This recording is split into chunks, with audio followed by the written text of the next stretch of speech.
Friends, welcome to our channel depth study. अब यहाँ पर देखिए हमारा कोर्स चल रहा है बेसिक कंप्यूटर कोर्स। पता ही होगा सभी को, थंबनेल पर पढ़ ही लिया होगा। और आज हमारी कौन सी लेक्चर है? तीसरी लेक्चर है। और आज हम आपको बताएंगे डेफिनेशन ऑफ कंप्यूटर, यानी कि कंप्यूटर की परिभाषा क्या है।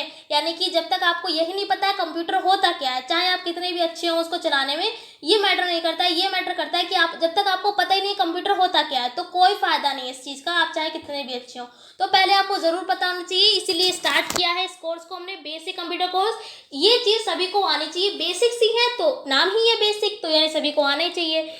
तो बताते हैं डेफिनेशन ऑफ कंप्यूटर है क्या। बहुत इजी लिखी है। आप अगर किसी छोटे क्लास में होंगे, अगर आपके पास कंप्यूटर सब्जेक्ट होगा तो आपने ये लाइन तो कॉमन सी होती है, पढ़ी ही होगी। Computer is an electronic device, ठीक है। बस इतनी लाइन जो है वो आपने केवल पढ़ी होगी। अब जो आगे पढ़ाएंगे वो आपके लिए नया होगा। यहाँ पर इतना तो समझ में आ गया होगा, computer is an electronic device. इसका मतलब क्या है, जो कंप्यूटर है वो एक ऐसी डिवाइस है जो इलेक्ट्रॉनिक यानी कि जो इलेक्ट्रिसिटी से जो चलती है, ठीक है। फिर आगे लिखा है which converts raw data into meaningful information.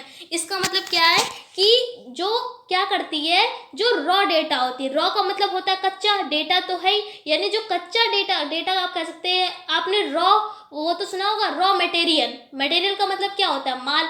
तो इस तरीके से आप समझ सकते हैं, जो भी आपका कच्चा डेटा होता है उसको क्या करती है, मीनिंगफुल इंफॉर्मेशन में कन्वर्ट कर देती है, यानी कि बदल देती है। किस तरीके से अभी आपको बताएंगे, पहले आपको पूरा पढ़कर बता देते हैं। अब आगे लिखा है the word computer is derived from Latin word compute and the French word computare. यहाँ पर लिखा हुआ है विच मीन्स टू कैलकुलेट। अब यहाँ पर देखिए जो कंप्यूटर है वो शब्द आया कहाँ से, कैसे आ गया। हर देखिए कोई भी आपका शब्द है जो आपकी डिक्शनरी में है तो हर शब्द कहीं ना कहीं से बने हुए हैं। तो ऐसे ही जो कंप्यूटर है वो कहाँ से ड्राइव किया गया है, तो वो एक लैटिन वर्ड, जो लैटिन शब्द होते हैं वहाँ के कंप्यूट से, और जो फ्रेंच वर्ड है वहाँ के कंप्यूटरा से मिलकर बना हुआ है। और दोनों का मतलब ही क्या होता है, कैलकुलेट, ठीक है। दोनों का ही मतलब क्या मतलब होता है, गणना करना। यानी जो भी आप कैलकुलेशन करते हैं तो चाहे वो कंप्यूटरा हो, चाहे फ्रेंच वर्ड का है और लैटिन वर्ड का कंप्यूट, तो इसीलिए हम इसको क्या कहते हैं, कंप्यूटर कहते हैं। क्यों कहते हैं, क्योंकि इसलिए जो लैटिन वर्ड हमारा कंप्यूट था और जो फ्रेंच वर्ड था कंप्यूटरा, इनसे मिलकर बना हुआ है। तो मिलकर बना हुआ है तो इसको क्या कहते हैं, कंप्यूटर बोलते हैं।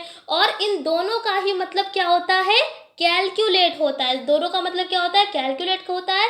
तो इसीलिए हम कंप्यूटर को कैलकुलेटिंग डिवाइस भी कहते हैं। ये क्वेश्चन यहाँ से पुटअप हो सकता है कि हम कंप्यूटर को कैलकुलेटिंग डिवाइस क्यों कहते हैं। जैसे कि यहाँ पर अगर आप देखें तो लास्ट में ये लिखा भी हुआ है कि so computer is also called a calculating device, यानी इसलिए कंप्यूटर को हम कैलकुलेटिंग डिवाइस भी कहते हैं। तो अगर आपसे पूछे कोई कि कंप्यूटर को कैलकुलेटिंग डिवाइस ही क्यों कहते, तो आप आंसर देंगे कि जो कंप्यूटर शब्द है वो कहाँ से लिया गया है, वो लैटिन वर्ड के कंप्यूट और फ्रेंच वर्ड के कंप्यूटरा से लिया गया है। और दोनों का ही मतलब क्या होता है, गणना करना, यानी कि कैलकुलेट। तो इसीलिए हम क्या कहते हैं, कंप्यूटर को कैलकुलेटिंग डिवाइस कहते हैं। तो आई होप आपको समझ में आ गया होगा। अब यहाँ से एक क्वेश्चन और बनता है। क्वेश्चन ये बनता है कि कैलकुलेटिंग डिवाइस है वो पहली कौन सी थी, यानी फर्स्ट कैलकुलेट डिवाइस कौन सी थी। तो आपको पता होना चाहिए एबेकस, ठीक है। ये क्या लिखा है, ABACUS, आप इसको प्रोनाउंसिएशन क्या करेंगे, एबेकस। एबेकस क्या है, फर्स्ट कैलकुलेटिंग डिवाइस है। तो यहाँ पर साफ साफ लिख दिया है कि abacus is called first calculating device of the world, यानी संसार की पहली कैलकुलेटिंग डिवाइस कौन सी है, abacus, which was made by Chinese 500 BC। यानी ये कब बनाई गई थी, ये चाइनीज ने बनाई थी, कब, 500 BC पे। BC का मतलब क्या है, तो देखिए BC का मतलब क्या है, जो आपने हिंदी में पढ़ा होगा ईस्वी, क्या पढ़ा होगा, ईस्वी पढ़ा होगा, और पढ़ा होगा ईशा पूर्व।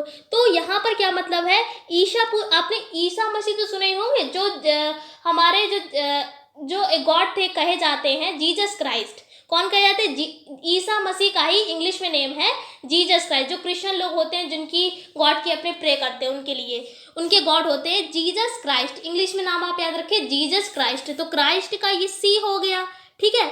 BC है ना, तो क्राइस्ट का ये C हो गया। और पूर्व का मतलब क्या होता है, बिफोर इंग्लिश में बोलते हैं। तो BC का मतलब बिफोर क्राइस्ट, इसका मतलब क्या है, ईशा पूर्व। ठीक है, तो ईशा पूर्व का मतलब BC, आप शॉर्ट में इसको कह सकते हैं। ठीक है, और अगर हम बात करें ईस्वी की, तो जो ईशा मसीह के जन्म के जो बाद की घटनाएं हुई हैं उसको हम ईस्वी लिखते हैं। पहले के जो उनके जन्म के पहले जो घटनाएं हुई हैं उसको हम ईशा पूर्व कहते हैं। तो यहाँ से आपको एक बात पता चल गई कि फर्स्ट कैलकुलेटिंग डिवाइस कौन सी है हमारी, एबेकस। और ये कब बनाई गई थी, चाइनीज लोगों ने 500 BC में। अब यहाँ पर हम आपको समझा रहे थे रॉ डेटा के बारे में। ठीक है, हमने आपको डेफिनेशन ऑफ कंप्यूटर बता दिया, फर्स्ट कैलकुलेटिंग डिवाइस बता दिया, कंप्यूटर को कैलकुलेटिंग डिवाइस क्यों कहते हैं ये भी बता दिया। अब बात आती है रॉ डेटा की। भाई ये रॉ डेटा क्या है, कुछ समझ में नहीं आया मेरे, ये रॉ डेटा क्या है, किस तरीके से ये कन्वर्ट कर देती है रॉ डेटा को मीनिंगफुल इंफॉर्मेशन में। तो आपको बताएं, जो कंप्यूटर है वो एक मशीन है। तो मशीन क्या है, ऐसा तो है नहीं वो हिंदी समझती है या इंग्लिश समझती है या कोई भी अदर लैंग्वेज समझती है, ऐसा तो है नहीं। वो कोई ह्यूमन तो है नहीं जो कोई लैंग्वेज सीख जाए, जो समझ जाए। तो क्या है, यहाँ पर कॉन्सेप्ट आपको समझाते हैं डिटेल में। क्या है, कंप्यूटर जो है वो एक उसकी अपनी लैंग्वेज है। अपनी लैंग्वेज क्या है, वो समझती है बाइनरी लैंग्वेज। बाइनरी भाषा आपने नहीं पता है तो लिख लीजिए, बाइनरी लैंग्वेज जो है वो कंप्यूटर समझती है। ठीक है, तो बाइनरी लैंग्वेज आप कह सकते हैं या इसको मशीनी लैंग्वेज भी इसको कहा जाता है। और ये इसमें वो होते हैं, तो इसमें बाइनरी लैंग्वेज में दो तरीके से लिखी जाती है, 1 और 0। ठीक है, इसमें ये दो चीज़ें होती हैं, 1 और 0। तो क्या है, यहाँ पर बाइनरी लैंग्वेज समझती है। तो कंप्यूटर में क्या होता है, एक ट्रांसलेटर होता है। क्या होता है, ट्रांसलेटर होता है। वो क्या करता है, पहले जैसे आपने अपने कीबोर्ड से टाइप किया A, ठीक है, या आपने मान लिख दिया कुछ भी, मान लिया मैंने यहाँ पर लिख दिया अंशिका। ठीक है, जो भी आपने अपने कीबोर्ड से ये नाम को टाइप किया, क्या होगा, ये पहले जाएगा ट्रांसलेटर में। ट्रांसलेटर में गया तो इसने इसको चेंज कर दिया बाइनरी में। तो समझ गया कंप्यूटर कि इस यानी जो भी हमारा यूज़र है उसने ये चीज़ लिखी हुई है। फिर क्या करेगा, ये फिर से जो है बाइनरी में समझ के फिर से कन्वर्ट कर देगा हमारा जो हिंदी कर रहे हैं तो हिंदी टाइपिंग, इंग्लिश कर रहे हैं तो इंग्लिश टाइपिंग, जो भी आप टाइपिंग कर रहे हैं उस टाइपिंग में आपका चेंज कर देगा। तो ये आपका हो जाता है रॉ डेटा। यानी रॉ डेटा का मतलब ये नहीं कच्चा माल है या कुछ है, क्या करेगा, उसको कन्वर्ट करेगा। किस तरीके से, पहले वो बाइनरी के पास गया, उसने कंप्यूटर में समझ लिया कि यूज़र हमसे कहना क्या चाह रहा है, क्योंकि वो तो समझ में नहीं पाएगा। उसने क्या किया, बाइनरी में भेजा, समझ गया ट्रांसलेटर के जरिए, और फिर से ट्रांसलेटर ने क्या किया, फिर से उसको घुमा दिया, किससे, हमारी जो लैंग्वेज थी उसी में कन्वर्ट कर दिया उसको। तो इसलिए हमको सेम वही चीज़ दिख जाती है। अब आप यहाँ पर सोच रहे होंगे कि जैसे ही हम उसमें अपने कीबोर्ड में टाइप करते हैं, जो भी ABC कुछ भी टाइप कर रहे हैं वो डायरेक्ट आ जाता है आपकी मॉनिटर स्क्रीन पर। तो ये कैसे आ सकता है, और हम आपको बता रहे हैं कि पहले यहाँ जाता है ट्रांसलेटर में, ट्रांसलेटर से वो समझता है बाइनरी को, उसके बाद फिर से आता है हमारे ट्रांसलेटर में और फिर से हमारी जो लैंग्वेज होती है उसमें कन्वर्ट कर देता है। इसमें तो थोड़ा सा तो टाइम लगेगा।